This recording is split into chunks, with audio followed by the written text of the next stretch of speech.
congratulations. What a wonderful performance. Thank you, Bruce. It's been great fun. I think we've all had a wonderful time. Yes, so diverse and such a lot of participation. Absolutely. By the orchestra. And wonderful at Dubbo Zoo also. Very inspiring at Dubbo Zoo, and wonderful to have fantastic performers like Peter Winkler, Eric Ellis and Mark Atkins.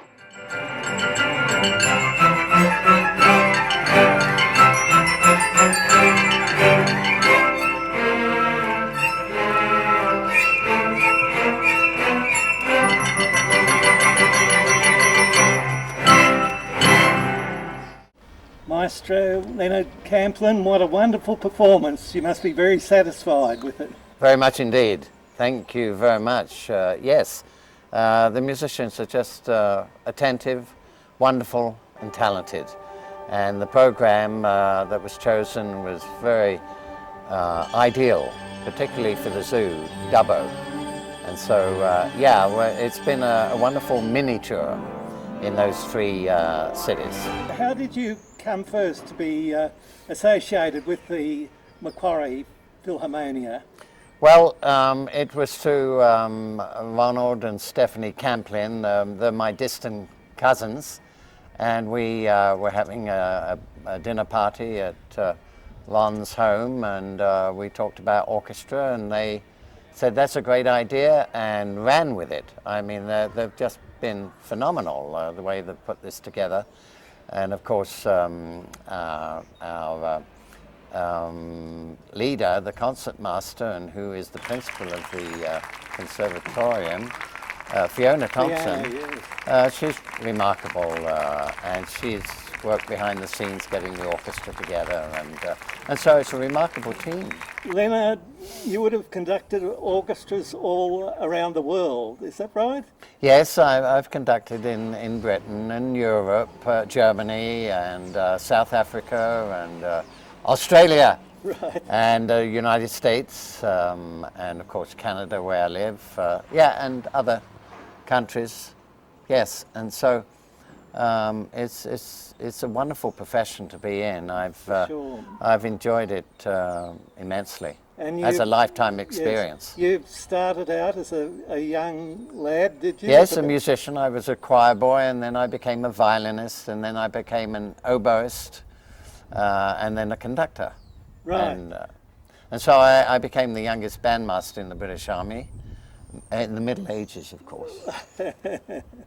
And the comparison of this orchestra, would it stand up with the other orchestras that you've well, worked with? yes and no. I mean, we have to develop it. It's in its infancy, and therefore we have to. It's like anything else, like maybe a team of soccer players. They get together, but it takes time for things to gel and to work together impeccably. And so more than capable of higher standards of play, and that's going to happen. That's great. Well, my congratulations to you and your interest in Australia and the orchestra, and we'll certainly hope to see you back again for another performance. Thanks for having me.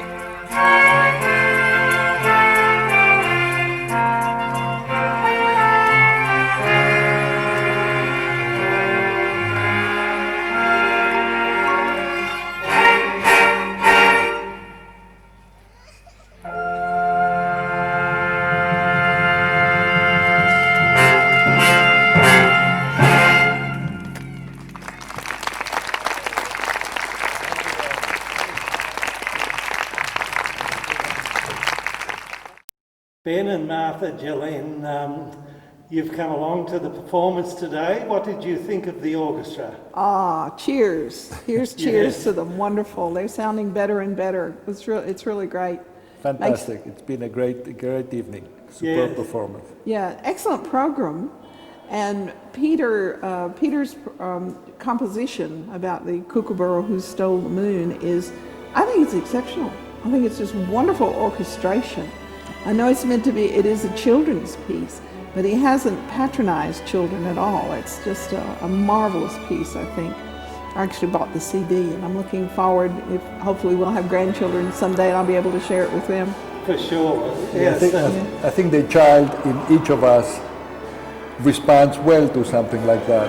It's the child in us that appreciates the comical, the extraordinary, the unusual, and all of that was offered to us. I enjoyed it tremendously. Oh, that's great.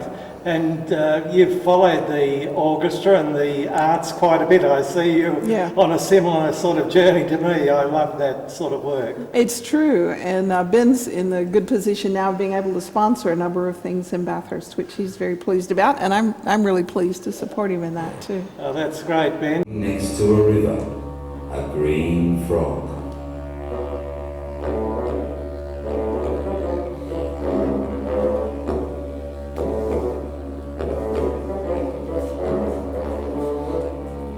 Slithering through the grass, a shy snake.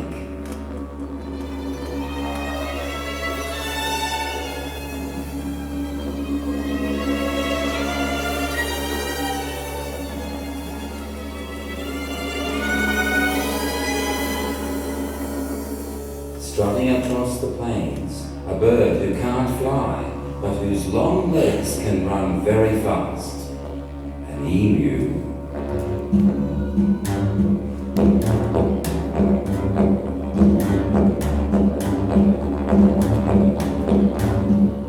Flying up in the sky, some birds.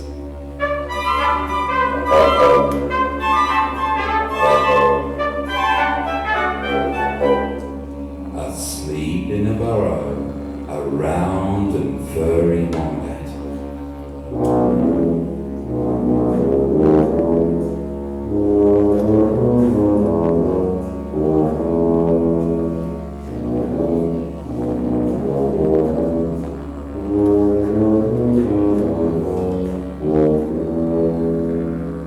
Bounding through the bush, a big red kangaroo.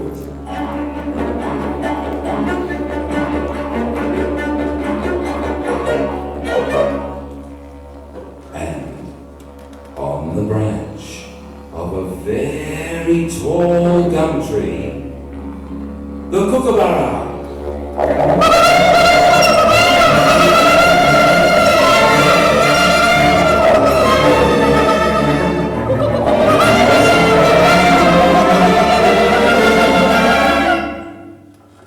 And in the sky, high above the tree, the moon.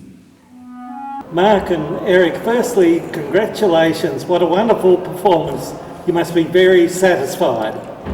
Thank you. Yeah, it's been really great honour to come and perform in this tour. We've been very appreciative of people who care about the arts as much as these people do, and as we do, and it makes us very proud to come along and be here. Wonderful. And Mark, the didgeridoo, I imagine you've been playing it all your life, have you? No, I get that a lot. People say that a lot, but Right. probably 26 years now. Oh, well, I've been playing. that's quite a while. And tremendous sound from the... So they're tuned to different keys, are they? Well, it depends how you find them, I suppose. But cut a long story short, my tuners are sore. Right. But once I've tuned them, and it's usually to a concert pitch anyway, and I use 5 didgeridoos when I'm travelling. And if I'm working with other artists, like this particular show, Kookaburra Stole the Moon, the B and the A I work with. Right. So you... Depends on the show. So you travel around, do you, doing different Indigenous shows and so on? Yeah, all sorts of things actually. Yeah, and I travel around doing Indigenous and in the cultural thing as well, and a lot of other things as well in between. You must get a bit of satisfaction from seeing how the people join in too and go with you with the dance. It was fascinating watching that. You know, I always enjoy that part of the show, the audience participation part. Getting the people up gives them a feeling, you know, that they're involved in the show. and which they are Yeah. from the start, the people involved in the show. And it's a way of sharing our culture, and when they experience it. I've been working in children's theatre for many, many years. I originally trained as an early childhood educator, and during that time I was also a professional musician, working in those days in rock and jazz bands. Right. And when I graduated as an early childhood educator, I decided to work immediately in professional children's theatre, children's music theatre, and started working with a circus actually. I was the music director of a circus and we toured the country. And since then I've been working on lots and lots of different children's productions with musical accompaniment. Sometimes classical, as in The Kookaburra Who Stole the Moon, sometimes pop and rock music, and sometimes world music. So a lot of different musical styles that I bring to the children's theatre productions. So it must be very satisfying to see a performance like this today and the community's response. Oh, it was wonderful. All three performances in Cowra and Dubbo, particularly at the zoo, which was so appropriate for a show like this with all the animals, the Australian animals in the story. And today here in Bathurst, it was great. Beautiful working with the orchestra here and being able to come up and join them. And your link with the orchestra, was it just by chance? Well, what it was that Fiona Thompson, the orchestra manager, the woman from the Mitchell Conservatorium, had played Kookaburra many years ago on a small tour that we organised here. And when she knew that they were going to be doing a tour which included the Dubbo Zoo, they said to her, "What do you think we should play?" And she remembered Kookaburra from that time, and suggested Kookaburra that way. That's how we became involved. It must be most satisfying in the performance side to see how it's received. That's right, yes, and the audience has been great. In all three towns, Cowra, Dubbo and Bathurst, the response has been fantastic from children and also from adults. And with most of your compositions, you like to get the children or the participants, the audience involved? Oh, yes, not always. There are times when it's a straightforward composition and a straightforward performance. But in the case of children, it's really important, I think, to get them involved and to get them active. And I like that actually with adults as well, if possible, but particularly with children. And composition, that is something that must be so fascinating to create something that's your own. It is. And the most wonderful thing is when you hear it played for the first time by real instruments. The composition process for me involves a lot of work with computers, developing the music and writing the score and getting it all done. But then to hear it being played by real people in a real orchestra is such a thrill. Wonderful. And I suppose you tour around quite a bit, do you? Or? We do. Kookaburra has toured Europe and done Great Britain and London Festival Hall, I should say. And also we've toured Korea. We've done 2 tours of South Korea with translated. The narrative is translated into the Korean language.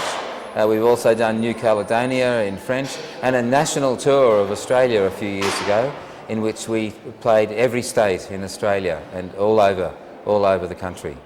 Well, that's wonderful. Well, we hope you won't mind if we can put the project in with what we call the Remembers Project, where we take clips of performances or wonderful events occurring in Bathurst and then let the community access those to see what's going on. I'd be delighted if you'd include it. It would be a privilege. Thank you very much. So funny, with their legs and their tails and their ears and their wings and their beaks all tangled up after they'd crashed into each other, that the Kookaburra couldn't help it. He started to laugh and laugh. And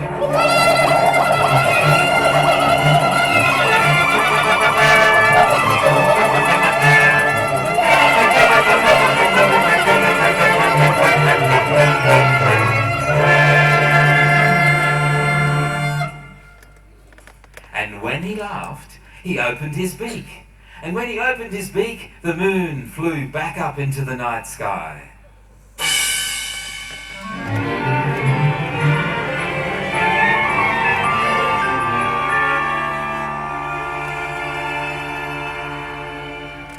When all the other animals saw the moon back up in the night sky, they felt really happy. The frog was happy.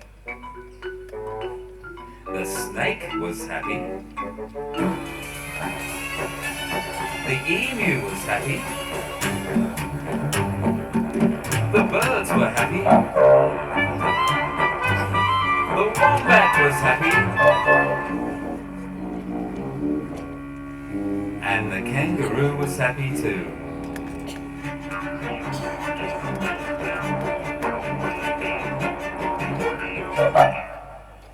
And you know what? From that night onwards, kookaburras always laugh at the end of the day, especially just before the moon comes up.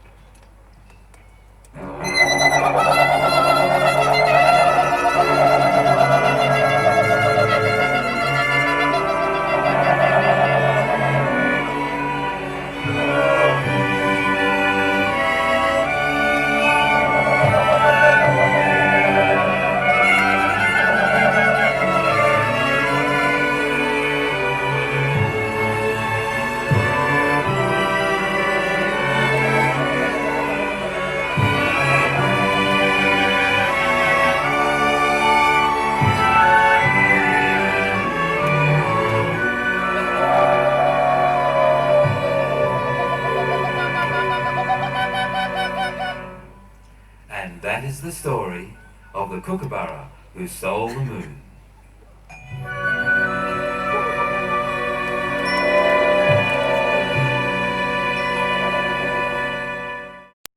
Ron and Stephanie Camplin, congratulations. What a wonderful show.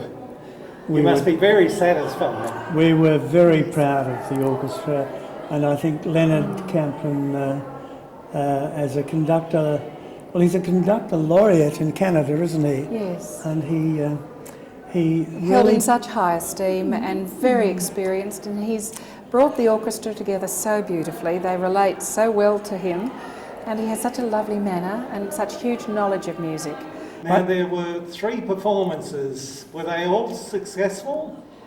They were yes. wonderfully successful. I think Cowra was a small audience, I guess around about between 90 to 100 people were there. But they were just so appreciative of us going there, and I think we'll very shortly have a Cowra committee. Dubbo at the Western Plains Zoo was sensational, and we had between 400 and 500 people there. Even the monkeys and the birds and They all chimed in at the right time. they were all Weather held. it was Carnival a la natural of the animals, I think. It was just wonderful. Yes, it was a perfect evening, wasn't it? And the weather perfect.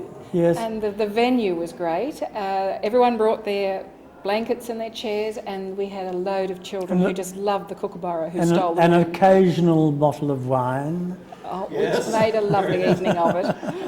And you gave us quite a challenge in trying to get the animals that went with Carnival of the Animals. Yes. We took 2 half days, but this morning was fascinating. All the animals were out, and we could integrate and say, here's the line, and the line's really sitting up, and it all cut in so beautifully with the performances. Yes. Well, it was to celebrate the 30th anniversary of Western Plains Zoo, which in effect is a regional zoo, and it serves this whole area. But tonight's performance at this wonderfully elegant, gracious Marble Hall, and it was absolutely full. There wasn't a spare seat, and I think after 3 performances and 3 or 4 rehearsals, the orchestra was just wonderful tonight. Yes, they acquitted themselves beautifully. For sure, they participated so well. Oh, didn't the children love the kookaburra? Yes, and the musicians had fun. Yes, they enjoyed it. That's what it's all about. And now, just a bit of background. How did it all start? Well, it was at a family dinner when we had a reunion, and Lennon made the comment, "Why don't you have a symphony orchestra in this area, and we commented that we were much too small, and he said nonsense. You have the university and a conservatorium of music, and the next day Stephanie went and had a talk to Fiona Thompson, and we were away. All that we needed was a lot of money, and we're working on that. Yes, It's always a challenge, but things... Yes. we now have 60 odd donors. No, it's more than that, darling. It's up to 73 donors. 73 donors throughout the Central West, and of course that also includes the wonderful donation from the Vincent Fairfax Family Foundation. They're great supporters of the arts, and they contributed to our performance costs over the next 4 years. And without all of these donors, we couldn't have done what we did this year and in the past 4 years. Yes. So here is The Lion King by Elton John.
Sarah Connellan, congratulations as manager of the orchestra. You must be thrilled with the outcome. I am. It's been a lot of work and it's paid off amazingly. It's been a fantastic, fantastic weekend.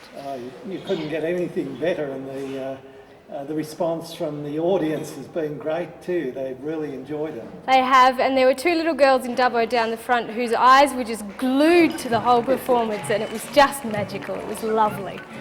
Yeah. Now, as a manager, there are so many things that you have to look after. Tell me a bit about your role. Well, we started about a year ago, planning venues, contacting musicians, that kind of thing.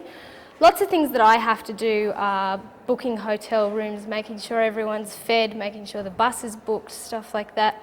And I also do a bit of roadie work, so making sure all the gear's there on time and well set up and that kind of thing. You've done A1, 10 out of 10. It just seemed to go so smoothly, but I appreciate as a filmmaker all the things that have to go on behind the scenes. Yeah, there is a lot, but Rowan, my roadie, has just been my right-hand man the whole way through, and look, to do this with Fiona Thompson and Ron and Steph Camplin has been the most amazing experience for me, because I don't think many people my age get a chance to do stuff like this, and I really appreciate it. It's been wonderful. And top-notch performances, weren't they? Oh, those musicians, they're incredible. They've come from the Blue Mountains to Dubbo and everywhere in between, and they've just done a magical job, and our soloists coming from Korea and Tamworth and all across the world, so it's just lovely.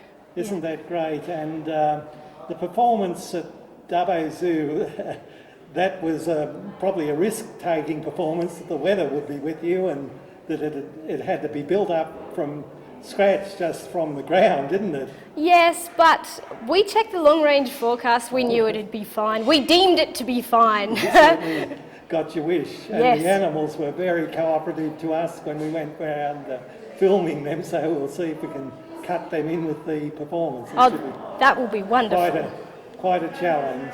And so is this your most major manager's event? Yes, so far this is, but it stands me in good stead for the future. I think if I can do this, I can do anything.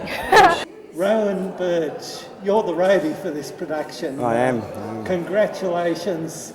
Everything seemed to go so smoothly. Can you tell me what's involved as a roadie? Well, there's a lot of organising gear, people, equipment, times, the weather, and it's just a matter of managing to organise all your facilities all into the one thing, all into the one location, and making sure it all happens. So how many's on the roadie crew? There was just Sarah and myself, so just the two of us. However, I did employ the assistance of my fiancée, so it was very helpful to acquire that, yes. And this would be regarded as a major production for you? Certainly, sir. I mean, this is not my job. It's first time for me, but it was a very major event. Just the amount of equipment that's involved and the amount of people that are involved through, not just on stage, but certainly off stage, you know, lighting and all that sort of stuff. Yes. So, yes.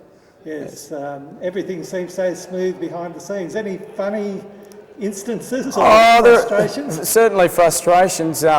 There are a few instances in Dubbo where we were a little uncertain about the weather, or the fountain actually in the lake behind us was a bit of an issue. It was blowing water all over us, and when we first arrived there was no generator, so that caused a bit of a moment of stress for everyone, but we managed to acquire one in about 20 minutes, which was very fantastic. Yes, very quiet too. I was worried about that.